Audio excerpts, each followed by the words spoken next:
Price এবং ডিমান্ডের মধ্যে একটা ইনভার্স রিলেশনশিপ আছে, বিপরীত সম্পর্ক। যে প্রাইস যদি বৃদ্ধি পায় তাহলে ডিমান্ড কমে যায়, আবার প্রাইস কমলে ডিমান্ড বেড়ে যায়। তো এটা কিন্তু ল অফ ডিমান্ড, এটা কাজ করবে if we mention that ceteris paribus, that means অন্যান্য ফ্যাক্টরগুলো যদি আনচেঞ্জ থাকে। তো এখন রিয়ালিটিতে কিন্তু অন্যান্য ফ্যাক্টরগুলো আসলে আনচেঞ্জ থাকে না। প্রাইস ছাড়াও অন্যান্য বিভিন্ন ফ্যাক্টরের কারণে যে ডিমান্ড চেঞ্জ হতে পারে, সেই ফ্যাক্টরগুলো ছিল এই যে ইনকাম। তো আমরা বলেছিলাম যে ইনকাম বৃদ্ধি পেলে কিছু সার্টেন গুডসের দাম ডিমান্ড বাড়বে, আবার কিছু কম দামি গুডসের ডিমান্ড কমবে। প্রিফারেন্স, মানুষের প্রিফারেন্সের উপরেও কিন্তু ডিমান্ড ডিপেন্ড করে। কার কি পছন্দ, সে ওই টাইপের গুডস বেশি কিনবে, তার কাছে ওগুলো ডিমান্ড বেশি থাকবে। রিলেটেড গুডস এর ক্ষেত্রে আমরা দেখেছিলাম যে রিলেটেড গুডস এর প্রাইস যদি বৃদ্ধি পায় তাহলে অন্য আরেকটা রিলেটেড গুডস এর ডিমান্ড বেড়ে যায়। নাম্বার অফ বায়ার্স ডিমান্ডকে এফেক্ট করে। যদি নাম্বার অফ বায়ার্স মার্কেটে বৃদ্ধি পায় তাহলেও কিন্তু এই প্রোডাক্টের ডিমান্ড বৃদ্ধি পাবে, কারণ বেশি মানুষ বেশি কিনবে। এক্সপেকটেশন অফ ফিউচার প্রাইসেস, ওই পার্টিকুলার গুডসটার ফিউচার প্রাইস কেমন হতে পারে, আগামীতে প্রাইস কি বাড়তে পারে নাকি কমতে পারে। যদি প্রাইস আগামীতে বাড়ার সম্ভাবনা বেশি থাকে তাহলে এখন ডিমান্ড বাড়বে, আবার ফিউচার প্রাইস যদি কমার সম্ভাবনা বেশি থাকে তাহলে এখন ডিমান্ড কমবে। ওকে, তো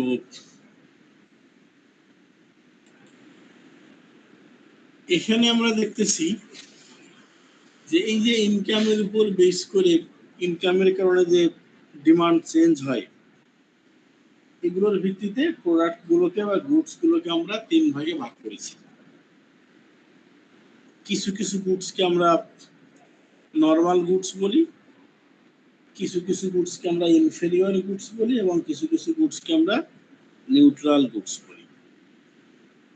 দেখো এখানে নরমাল গুডস, নরমাল গুডস দিয়ে কিন্তু আসলে আমরা কিন্তু নরমালি, নরমাল বলতে অর্ডিনারি কোনো কিছুকে মিন করে থাকি, কিন্তু এখানে নরমাল মানে অর্ডিনারি কোনো কিছু না। এখানে নরমাল বলতে আসলে দামি গুডসকে ডিনোট করা হচ্ছে, যেই গুডসের ডিমান্ড ইনকাম বৃদ্ধি পেলে বাড়বে। বলা হচ্ছে a good the demand for which rises as income rises, মানুষের ইনকাম বৃদ্ধি পেলে যেই গুডসের ডিমান্ড বাড়বে সেগুলো হলো নরমাল গুডস। যেমন দামি ফোন হতে পারে, দামি কাপড় চোপড় হতে পারে, গাড়ি হতে পারে, দামি কোনো গ্যাজেটস হতে পারে, এগুলো। ইভেন দামি খাবারও হতে পারে। যখন ইনকাম কম তখন এই খাবারটা আমি খাই না, ইনকাম যখন বৃদ্ধি পাবে তখন ওই খাবারটা আমি অ্যাফোর্ড করতে পারতেছি, তখন হয়তো ওই খাবার আমি কিনতেছি। এটা হলো নরমাল গুডস। আর ইনফেরিয়র গুডসটা হলো এটার অপোজিট। ইনফেরিয়র, ইনফেরিয়র মানে কি? দুর্বল প্রকৃতি, লো ক্যাটাগরির। তো এই ইনফেরিয়র গুডস হচ্ছে যেই গুডস গুলো দাম কম হবে। মানুষের যখন ইনকাম বাড়ে তখন এই গুডস গুলো মানুষ কম কিনবে, কারণ দাম যখন বৃদ্ধি পায় তখন মানুষ কম দামি প্রোডাক্টের দিকে আর খুব একটা বেশি থাকে না, কারণ তখন তার অ্যাবিলিটি থাকে, তখন সে নর্মাল গুডস কিনবে। এজন্য সে যেহেতু তখন ইনকাম বৃদ্ধি পেলে নর্মাল গুডস কিনবে, তার মানে ইনফেরিয়র গুডসের ডিমান্ড তখন কমে যাবে। এটা হতে পারে মোটা কাপড়, মোটা চাল, অথবা কম দামি মোবাইল, এগুলো হতে পারে। আর এক প্রকার গুডস দেখতেছি আমরা নিউট্রাল গুডস। নিউট্রাল, নিউট্রাল মানে হচ্ছে নিউট্রালিটি, যেটাকে আমরা বলে থাকি আর কি। যে নিউট্রাল গুডসের ডিমান্ড মানুষের ইনকাম বা দামের উপরে ডিপেন্ড করে না। অনেক সময় মানুষের ইনকাম কমলেও প্রয়োজন যদি হয় তাহলে সে নিউট্রাল গুডস কিনবে, দাম বেশি হলেও সে কিনবে। আর যদি প্রয়োজন না থাকে তাহলে দাম কম হলেও আমরা এটা কিনি না। এই গুডসগুলোর ডিমান্ড ডিপেন্ড করে আমাদের নেসেসিটি বা ইমার্জেন্সির উপরে। যেমন লাইফ সেভিং গুডস যেগুলো,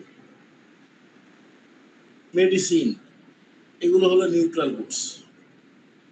অনেক সময় দেখা যায় যে কোনো একটা মেডিসিনের সাপ্লাই নাই, তখন দোকানদাররা মেডিসিন কিনতে গেলে প্রথমে বলে এটা নাই, তারপরে তোমাকে আস্তে করে ডেকে বলবে যে এটা তো আসলে সাপ্লাই নাই, ম্যানেজ করে দেয়া যাবে, আমাদের বেশি দামে কেনা, কিন্তু দাম বেশি বেশি দিতে হবে। তখন আমরা ঠিক আছে, দেওয়ার অসুবিধা নেই। তো এই গুডস গুলো হলো নিউট্রাল গুডস।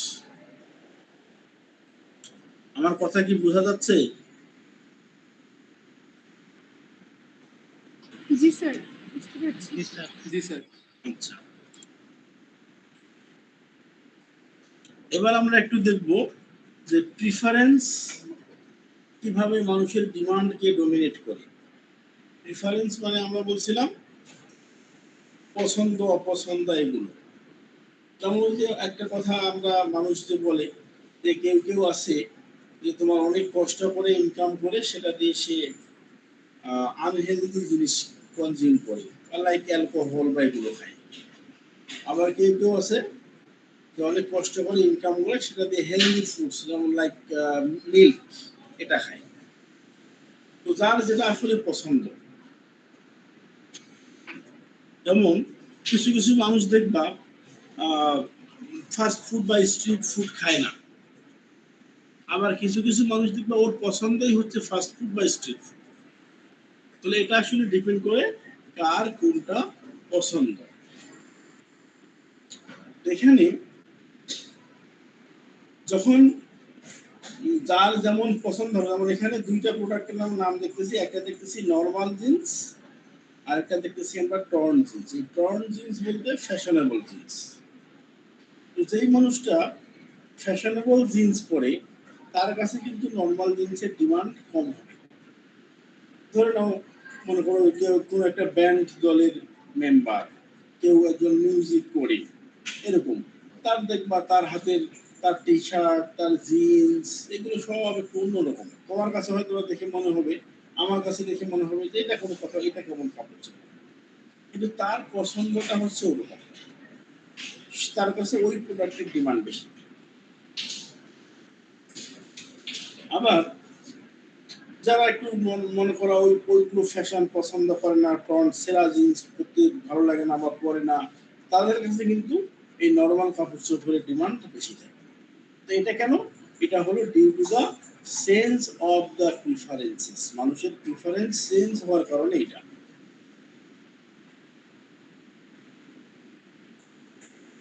আচ্ছা, এবার রিলেটেড গুডস দেখবো। রিলেটেড গুডস আমরা বলেছিলাম যে রিলেটেড গুডস একটা প্রাইস যদি বেড়ে যায় তাহলে আরো একটা ডিমান্ড বেড়ে যায়। তো এখানে আমরা একটু রিলেটেড গুডস এর ক্লাসিফিকেশন দেখছি। রিলেটেড গুডস কে দুই ভাগে ভাগ করছি।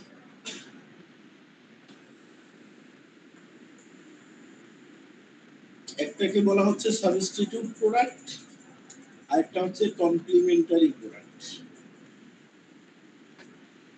তো সাবস্টিটিউট মানে হচ্ছে একটা আরেকটার বিকল্প, একটার পরিবর্তে আরেকটা যখন আমরা ব্যবহার করতে পারি বা ব্যবহার করি তখন দুইটা একে অন্যের সাবস্টিটিউট। যেমন আমি সাধারণত ক্লাসে এক্সাম্পল দিই যে ভাত এবং রুটি, এই ব্রেড এবং রাইস এগুলো কিন্তু একটা আরেকটার সাবস্টিটিউট। কারণ কি? কারণ when we feel hungry then we eat food। যখন আমার ক্ষুধা পায় আমি তখন খাবার খাই। এখন এই খাবার আমি ভাত খাই অথবা রুটি খাই, দুটো দিয়েই কিন্তু আমার পেট ভরবে, আমার ক্ষুধা নিবারণ হবে। দ্যাট মিনস তুমি ভাত খেতে পারো অথবা রুটি খেতে পারো, এগুলো হচ্ছে একটা আরেকটার সাবস্টিটিউট। এখন এই সাবস্টিটিউট আবার কিছু কিছু সাবস্টিটিউট আমরা ইমপারফেক্ট সাবস্টিটিউট বলি, আবার কিছু সাবস্টিটিউট আমরা পারফেক্ট সাবস্টিটিউট। যখন এই পারফেকশনের ব্যাপারটা হলো যে যখন দুইটা সাবস্টিটিউট একেবারে ভেরি ক্লোজ, প্রায় সেম স্যাটিসফ্যাকশন দেয়, তখন এই সাবস্টিটিউটকে আমরা পারফেক্ট সাবস্টিটিউট বলি।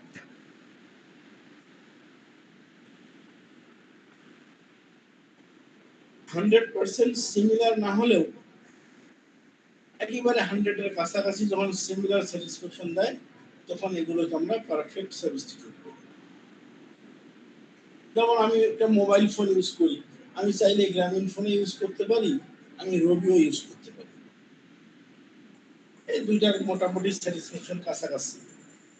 এটারও ডাটা প্যাক আছে, ওটারও ডাটা প্যাক আছে, দুইটারই মিনিট বান্ডিল আছে, দুইটারই মিনিট বান্ডিল আছে, দুইটারই নেটওয়ার্ক মোটামুটি সব জায়গাতেই আছে। এগুলো হলো পারফেক্ট সাবস্টিটিউট। কিন্তু ভাত আর রুটি এগুলো পারফেক্ট সাবস্টিটিউট না। কারণ কি? কারণ ভাত খেলে একরকম স্যাটিসফ্যাকশন পাওয়া যায়, যেটা রুটি খেলে পাওয়া যায় না। কোক এবং পেপসি এই দুটোকে আমরা অনেক সময় পারফেক্ট সাবস্টিটিউট বলতে পারি, বিকজ কোক এবং পেপসির টেস্ট প্রায় কাছাকাছি, মানে 99% সেম। এরকম সাবস্টিটিউট গুলোকে আমরা পারফেক্ট সাবস্টিটিউট বলে থাকি। আর এক প্রকার রিলেটেড গুডস হলো কমপ্লিমেন্টস। কমপ্লিমেন্টস বলতে কমপ্লিমেন্টারি কোনো গুডসকে আমরা মিন করে থাকি, যখন দুইটা গুডস একসাথে যুক্ত হয়ে কোনো কাজ করবে। দ্যাট মিনস দুইটা প্রোডাক্ট যখন জয়েন্টলি কোনো কাজ করে, তখন সেটাকে আমরা কমপ্লিমেন্টস বলে থাকি। যেমন এক্সাম্পল স্বরূপ তোমাকে যদি এখন আমি বলি যে তুমি সবজি আর পরোটা খাও, সেটারই পেরিভার্স। কারণ আমি কিন্তু ধরে তোমাদেরকে বলে দিচ্ছি যে সবজি, শুধু সবজি দিয়েই পরোটা খাওয়ার অপশন আছে। তুমি সবজি দিয়ে রুটিও খেতে পারবে না, আবার পরোটা ডিম দিয়েও খেতে পারবে না, মাংস দিয়েও খেতে পারবে না, তুমি শুধু সবজি দিয়েই পরোটা খাবে, তাহলেই কিন্তু আমার কন্ডিশন কাজ করবে, আদারওয়াইজ কিন্তু কাজ করবে না। এখন যদি এরকম হয় যে একটা হোটেলে পরোটা আছে এবং সবজি আছে, তোমাকে দুইটাই খেতে হবে, তুমি শুধু পরোটাও কিনতে পারবে না, আবার শুধু সবজিও তোমার কাছে বিক্রি করবে না।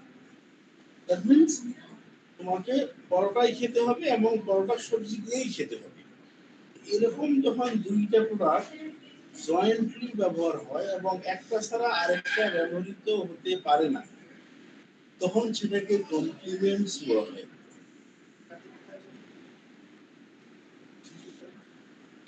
যেমন শেভিং রেজর, এটার সাথে ব্লেড থাকে, শেভ করার জন্য আমরা যে রেজরটা ব্যবহার করি এটাতে কিন্তু ব্লেড থাকে। এখন শুধু ব্লেড দিয়েও তুমি শেভ করতে পারবে না রেজর যদি না থাকে, আবার শুধু রেজর দিয়েও তুমি শেভ করতে পারবে না যদি ব্লেড না থাকে। দ্যাট মিনস একটাকে ছাড়া আরেকটা ব্যবহার করা যায় না। এগুলো হলো কমপ্লিমেন্টারি গুডস, এবং এগুলোর ক্ষেত্রে একটার দাম যদি বাড়ে তাহলে আরেকটার ডিমান্ড কমে যায়, কমপ্লিমেন্টারি। আর সাবস্টিটিউটের ক্ষেত্রে আমরা বলছিলাম একটার দাম যদি বাড়ে তাহলে আরেকটার ডিমান্ড বেড়ে যায়। আর কমপ্লিমেন্টের ক্ষেত্রে অপোজিট, একটার দাম যদি বাড়ে তাহলে আরেকটার ডিমান্ড কমে যায়।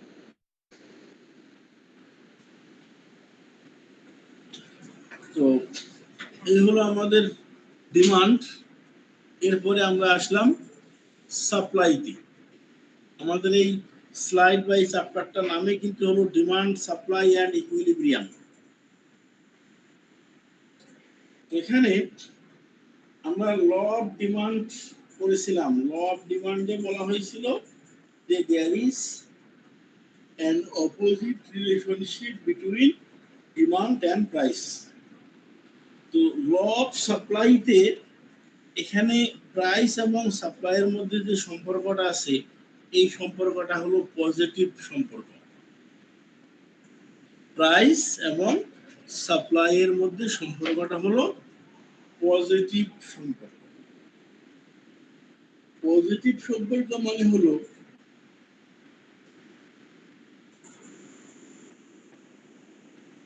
যখন একটা গুডসের প্রাইস বেড়ে যায় তখন ওই গুডসের সাপ্লাই মার্কেটে বেড়ে যায়। সরি, যেমন এই স্লাইডটাতে তোমরা দেখো, এই স্লাইডটাতে আমরা দেখতেছি এই টেবিলটাতে এখানে একটা ফুয়েলের দাম দেয়া আছে, প্রাইস পার বুশেল এবং কোয়ান্টিটি সাপ্লাই।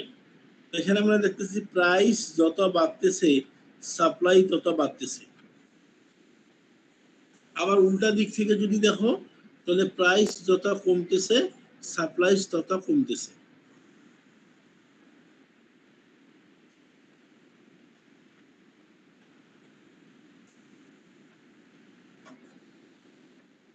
তাহলে এখান থেকে প্রাইস বাড়লে সাপ্লাই কেন কমবে? প্রাইস কমলে সাপ্লাই কমবে, প্রাইস বাড়লে সাপ্লাই বাড়বে।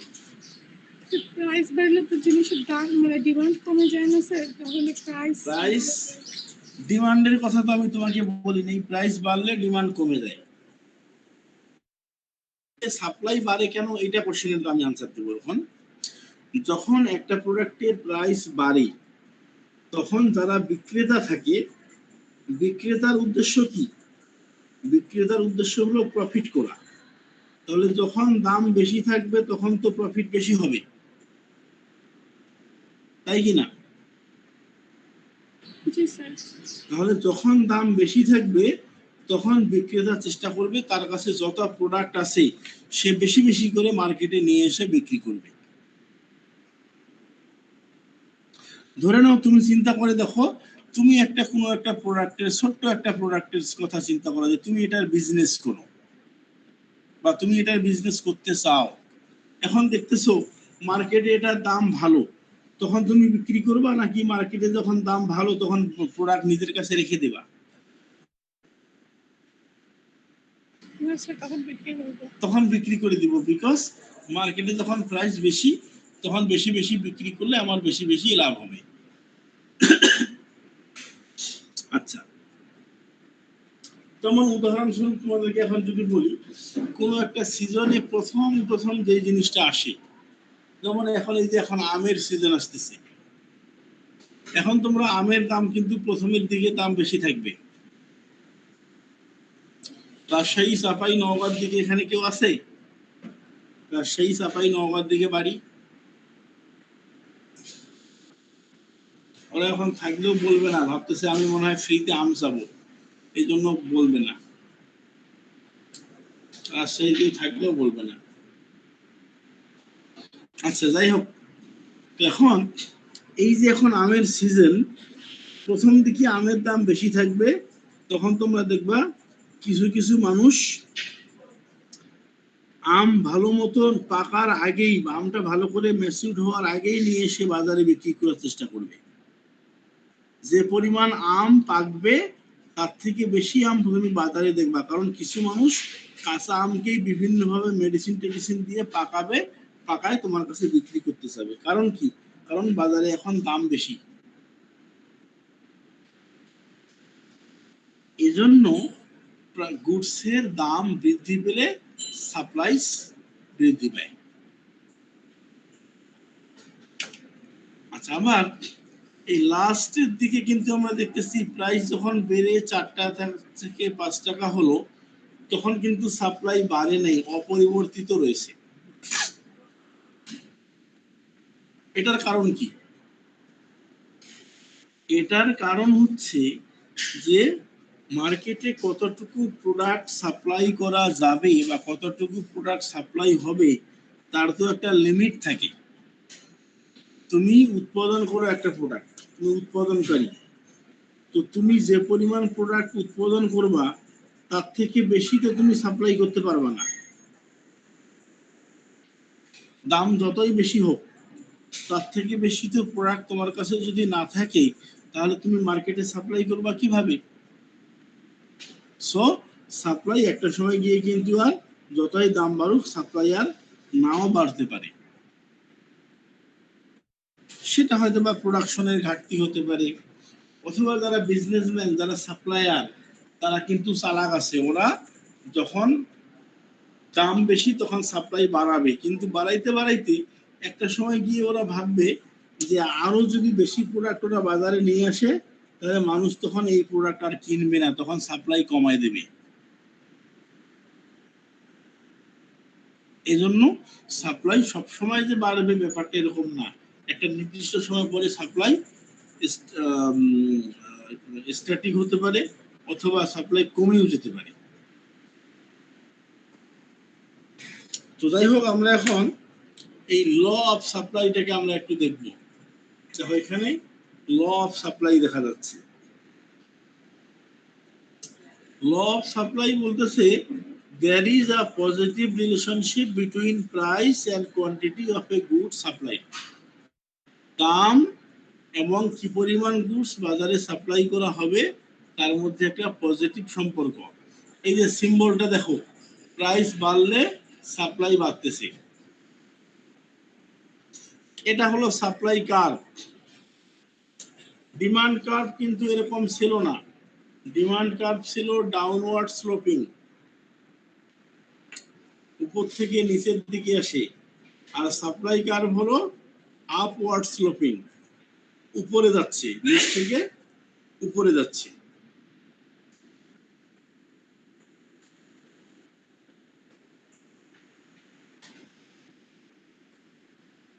আচ্ছা, এখন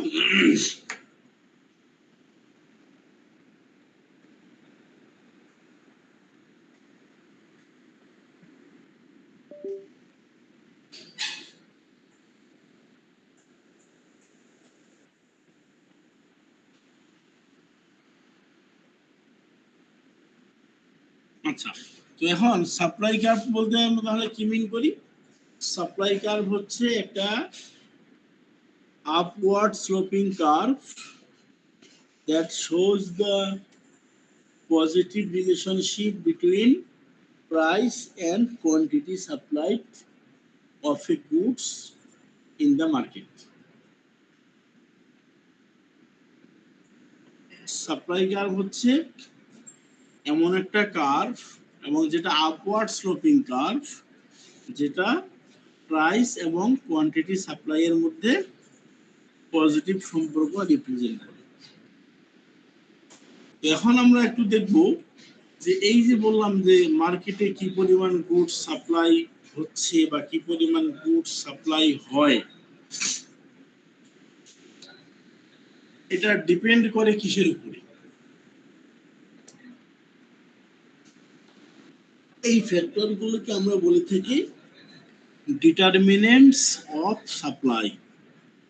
মার্কেটে কি পরিমাণ গুডস সাপ্লাই করা হবে বা কি পরিমাণ গুডস সাপ্লাই হচ্ছে, এটা কিছু ফ্যাক্টরের উপরে ডিপেন্ড করে। প্রথম ফ্যাক্টরটা আমরা দেখছি price of the goods or service.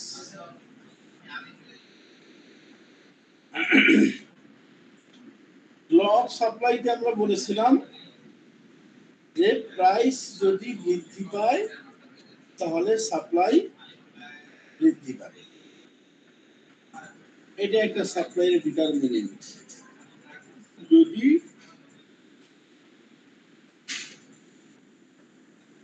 প্রোডাক্টের প্রাইস বৃদ্ধি পায় তাহলে সাপ্লাই বৃদ্ধি পাবে, এটা হলো একটা ফ্যাক্টর। এরপরে বলা হচ্ছে cost of producing the goods, cost of production.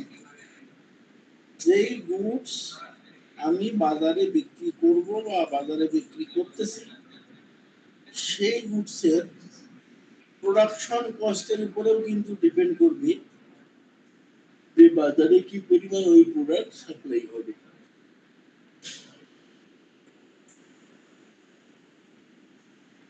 যদি কোনো একটা পার্টিকুলার গুডসের প্রোডাকশন কস্ট অনেক হাই হয়, প্রোডাকশন কস্ট বেশি হয়, তাহলে ওই প্রোডাক্টের উৎপাদনকারী কিন্তু অনেক বেশি প্রোডাক্ট উৎপাদন করতে হয়তো বা পারবে না, বিকজ তার কি পরিমাণ ক্যাপিটাল আছে এটার উপরে ডিপেন্ড করবে। তার যদি ক্যাপিটাল কম থাকে তাহলে সে অনেক বেশি প্রোডাক্ট উৎপাদন করতে পারবে না।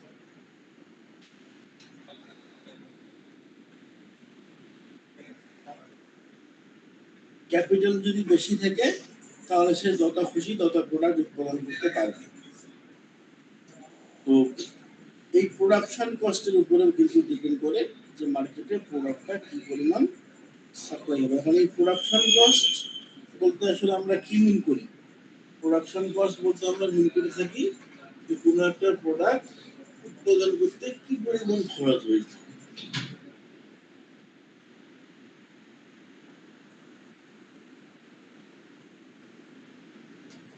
এই প্রোডাকশন কস্টের মধ্যে বিভিন্ন রকম এলিমেন্ট থাকে যেগুলোকে আমরা ফ্যাক্টরস অফ প্রোডাকশন বলেছিলাম। Factors of production, factors of production বলতে লেবার, ক্যাপিটাল, ল্যান্ড, এগুলোর যে কস্ট, এই কস্টগুলোকে আমরা বলে থাকি ইনপুট কস্ট। তো ইনপুট কস্ট, তারপরে টেকনোলজিক্যাল কস্ট, আমার প্রোডাক্টটা উৎপাদন করতে যে টেকনোলজিটা ব্যবহার হয় ওই টেকনোলজির কস্ট কত। তাহলে টেকনোলজিক্যাল কস্ট যদি বেশি হয় তাহলে কিন্তু সাপ্লায়ার অনেক বেশি প্রোডাক্ট উৎপাদন করতে নাও পারতে পারে। যদি অনেক বেশি প্রোডাক্ট উৎপাদন করতে না পারে তাহলে ওরা মার্কেটে সাপ্লাইও করতে পারবে না। Price of related product, related প্রোডাক্টের প্রাইসের উপরেও কিন্তু সাপ্লাই ডিপেন্ড করে। যদি রিলেটেড প্রোডাক্টের প্রাইস বেড়ে যায় তাহলে দেখবা মার্কেটে অন্য একটা রিলেটেড প্রোডাক্টের সাপ্লাই বাড়বে, কারণ তার ধারণা হবে আরেকটা প্রোডাক্টের দাম যেহেতু বেশি বাড়ছে তাহলে হয়তো আমার প্রোডাক্টটা বাজারে নিয়ে আসলে বেশি বিক্রি হবে।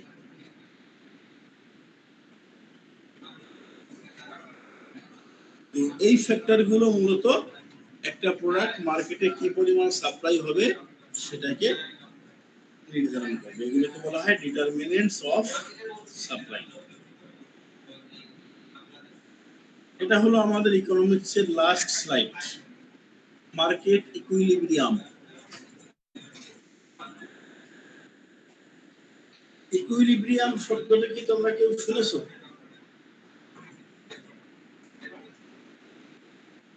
ইকুইলিব্রিয়াম সাম্যতা টাইপের কিছু স্যার? ইকুইলিব্রিয়াম হচ্ছে যেখানে বিজনেস অর্গানাইজেশনের কথা যদি বলি তাহলে ইকুইলিব্রিয়াম হচ্ছে এমন একটা লেভেল যেখানে বিজনেসের কোনো প্রফিটও হবে না, কোনো লসও হবে না, জিরো প্রফিট জিরো লস, এটা হলো ইকুইলিব্রিয়াম। তো ইকোনমিক্সের এখানে ইকুইলিব্রিয়াম বলতে আমরা যেটা মিন করব সেটা হলো একটা নির্দিষ্ট লেভেল বা পয়েন্ট যেখানে কোনো একটা প্রোডাক্ট মার্কেটে যে পরিমাণ সাপ্লাই রয়েছে ঠিক সে পরিমাণ ডিমান্ড রয়েছে। দ্যাট মিনস ডিমান্ড এবং সাপ্লাই যখন সমান হবে তখন সেটাকে ইকুইলিব্রিয়াম বলা হয়। ইকুইলিব্রিয়াম প্রাইস যদি আমরা বলি তাহলে এটা হলো এমন একটা প্রাইস লেভেল যেই প্রাইস লেভেলে মার্কেটে টোটাল সাপ্লাই এবং টোটাল ডিমান্ড ইকুয়াল হবে। মার্কেটে কোনো অতিরিক্ত সাপ্লাইও থাকবে না, মার্কেটে কোনো অতিরিক্ত ডিমান্ডও থাকবে না। ঠিক যে পরিমাণ ডিমান্ড থাকবে ওই পরিমাণ প্রোডাক্টে মার্কেটে সাপ্লাই করা হবে।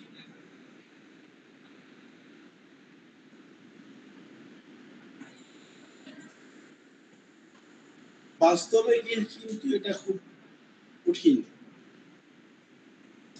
এটা কি কখনো হয় নাকি তুমি একটা প্রোডাক্টের বিজনেস করো, আজকে কয়টা প্রোডাক্ট বিক্রি হবে ঠিক সে কয়টায় তুমি কিনলা, এরকম করে কি কখনো হয়?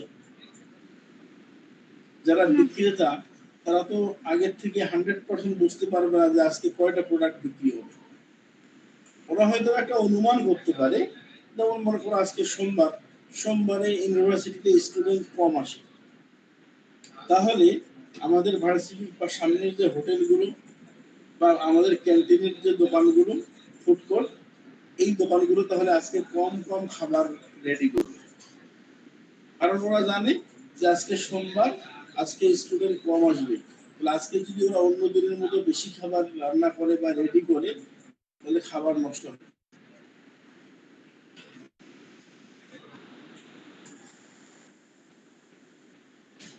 So,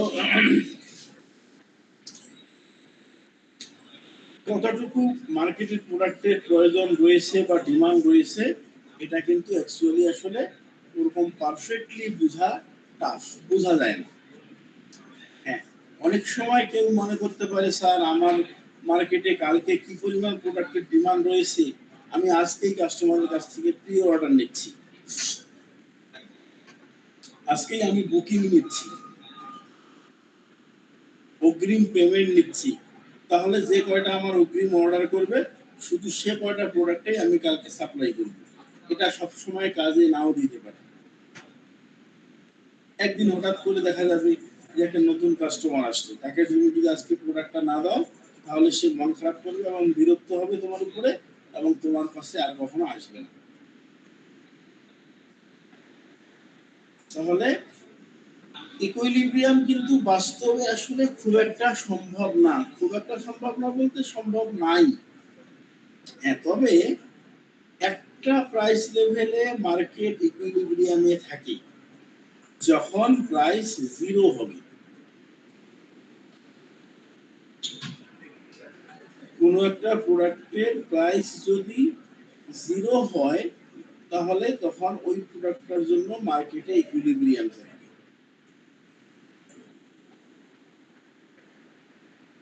কারণ কি? প্রোডাক্ট কখনো জিরো হয় যে প্রোডাক্টই নাই?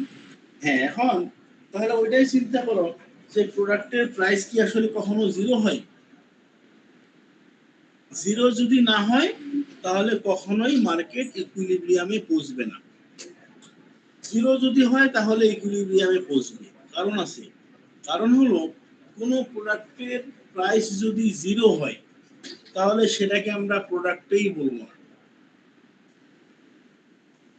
যদি একটা জিনিসের দাম জিরো হয় তাহলে ওই প্রোডাক্ট কি কেউ সহজে বাজারে নিয়ে আসবে বিক্রি করার জন্য? না স্যার। নিয়ে আসবে না। কারণ কি? কারণ এটা তো দাম জিরো, আমি শুধু শুধু এটা কষ্ট করে বাজারে নিয়ে যাবো কেন? আর বাজারে নিয়ে গেলেও ওটা কেউ কিনবে না, কারণ ওটার কারো কাছে কোনো চাহিদা নাই। তার মানে প্রাইস যখন জিরো থাকবে তখন টোটাল ডিমান্ডও জিরো, টোটাল সাপ্লাইও জিরো। এজন্য আমরা বলি যে equilibrium is possible only at the zero level of price. Other than zero at any price, equilibrium is never possible. Zero ছাড়া অন্য কোনো প্রাইস লেভেলে কখনোই ইকুইলিব্রিয়াম পসিবল হবে না। শুধু প্রাইস যদি জিরো হয় তাহলেই মার্কেটে ইকুইলিব্রিয়াম প্রযোজ্য হবে, আদারওয়াইজ হবে না। তো এই মার্কেট, তাহলে মার্কেট ইকুইলিব্রিয়াম কি? যদি আমি কোশ্চেন করি যে মার্কেট ইকুইলিব্রিয়াম কি, মার্কেট ইকুইলিব্রিয়াম হচ্ছে is such a situation of the market where total supply and total demand of the product are equal. তাহলে মার্কেট ইকুইলিব্রিয়াম আসলে শুধু থিওরিটিক্যালি পসিবল, প্র্যাকটিক্যালি কিন্তু এটা পসিবল না। কোনো না কোনো ভাবে তোমার ডিমান্ড চেঞ্জ হবেই।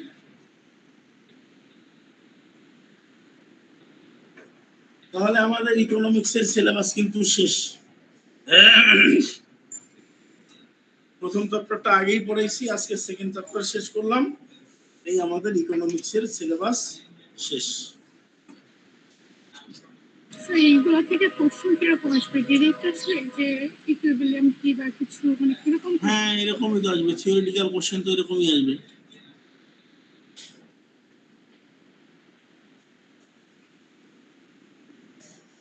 এখন তবে শুধু স্লাইড পড়লে কিন্তু হবে না, আমি তোমাদেরকে যে ওয়ার্ড ফাইলটা দেবো এখনই দিয়ে দিচ্ছি, আমি এই যে ক্লাস শেষ করে আমি এখনই দিয়ে দিচ্ছি। ওই ওয়ার্ড ফাইলটাও কিন্তু খুব ভালো করে পড়তে হবে। তাহলে আর কোনটা থেকে কত নাম্বার থাকবে এটা তো মনে হয় ক্লাসে বলে দিয়েছি ফাইনালে। তাহলে ওই হিসাব করে পড়তে হবে। অ্যাকাউন্টিং বেশি করতে হবে, ইকোনমিক্স তারপরে, এবং শোয়ার পরে হলো বিজনেসের কনসেপ্ট করতে হবে। বিজনেসে থাকবে মাত্র 5 নাম্বার। তো তোমাদের কারো কোনো কোশ্চেন থাকলে বলো, আদারওয়াইজ আমাদের ইকোনমিক্সের সিলেবাস যেহেতু শেষ, তাহলে আমি আজকে একটু আর্লি ছেড়ে দিতে পারি। আর একদিন আমরা বিজনেস পড়ব। এরপরে প্রেজেন্টেশনের আমি আজকে কালকের মধ্যে টপিক দিয়ে দিব প্রেজেন্টেশন হবে।